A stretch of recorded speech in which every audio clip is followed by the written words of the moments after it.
Alright guys, it's time for a budget deck tech today.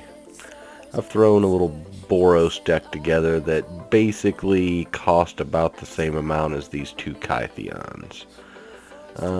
Everything else in the deck you should be able to pick up for fairly cheap. Maybe the Battlefield Forge. Gonna cost you a couple bucks a piece. Alright, let's start off. As you can see, the deck is littered with 1-drops. Definitely an aggro deck, low number of lands.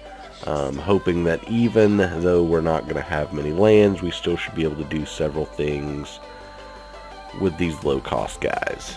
Alright, let's start off with Dragon Hunter. We're going to be trying to cram as many 1 mana for 2 power creatures into this deck as possible. This guy has an added benefit of protection from dragons. It might possibly come in handy if your meta is actually still running Bant Dragons, Ojutai list, things of those nature. Next we have Expedition Envoy, strictly 1 for 2 power. We're trying to cram as much as that as possible. And another 1 for 2/1 with a major upside, though I only put 2 in the list because he's legendary and I'm trying to keep this as budget as possible. 4 Lightning Berserkers. This guy is really good at being able to dodge Declaration in Stone. The fact that if you're drawing too many lands, giving you a way to use his ability seems pretty good. I went with the only 2-drop creature in the deck, 2 Thalia's Lieutenants. Turns out almost every creature in the deck is a human, so he seemed pretty synergistic, and at the moment he is quite cheap. Thraben Inspector, just a 1 for a 1/2, giving us the Clue Stone just to possibly get a little bit more card advantage. I went with 4 Topplegeist, 1 for 1/1 with the Flying Evasion, and as he enters the battlefield, tap target creature an opponent controls. Seems like a good way to tap down your opponent's blockers and keep swinging in with your little dudes.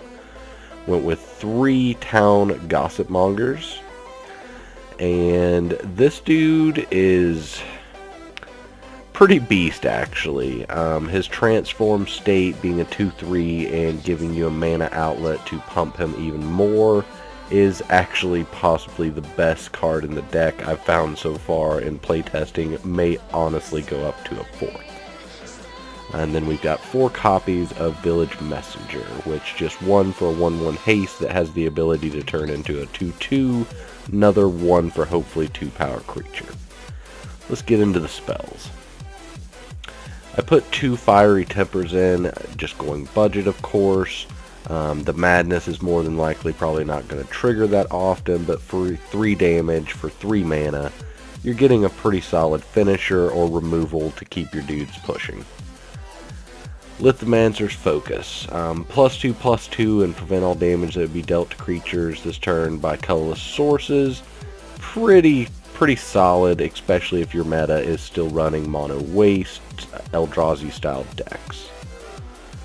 Another 1 mana pump spell, +2/+1 and gains trample. Hopefully will give you the advantage, especially if you stock a couple of these up in your hand, to push through with the trample and get the finish. And our possibly strongest pump spell in the deck for 1 for +3/+1 and Scry 1 is your go-to pump.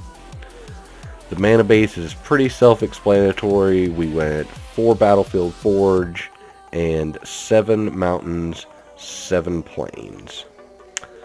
Alright, let's see what this deck can do. Just going to try a couple of Goldfish hands here. Alright, we got 2 lands, and this looks pretty playable. Let's go turn 1, Village Messenger, crashing in, put your opponent to 19. Go ahead and plop this down. Probably going to want to play this Thalia's Lieutenant next turn and get the best benefit off the humans. So we'll go ahead and lose a life, cast this guy, and beat in for 3 more. Of course, if I was playing against an actual opponent, I may save this. They may have blockers, etc. Let's just goldfish to see how many turns it takes for this thing to whittle your opponent down. Alright, that was a pretty lucky draw here.